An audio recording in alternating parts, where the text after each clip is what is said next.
দেবী সীতা কেন ব্রাহ্মণ ফল্গু নদী, কাপ ও গরুকে অভিশাপ দিয়েছিলেন? যখন শ্রীরাম পিতৃসত্য পালনের জন্য ভ্রাতা লক্ষ্মণ ও স্ত্রী সীতাকে সঙ্গে নিয়ে 14 বছরের জন্য বনবাসে গিয়েছিলেন, সেই শোকে দেহত্যাগ করেন রাজা দশরথ। বনবাস চলাকালীন পিতার মৃত্যুর খবর পান শ্রীরাম। এরপর পিতার শ্রাদ্ধকর্ম সম্পন্ন করতে শ্রীরাম, সীতা ও লক্ষ্মণ বিহারের গয়ায় গিয়েছিলেন। দেবী সীতার থেকে রত্নখচিত আংটি নিয়ে তাকে ফল্গু নদীর তীরে বসিয়ে শ্রীরাম ও লক্ষ্মণ শ্রাদ্ধের জন্য প্রয়োজনীয় জিনিসপত্র সংগ্রহ করতে যান।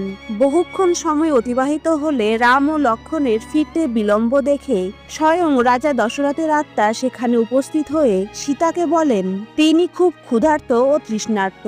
তিনি আরো বলেন তিনি তার শ্বশুর এবং তাই তার উচিত তাকে পিণ্ড নিবেদন করা এবং তার ক্ষুধা ও তৃষ্ণা দূর করা। দেবী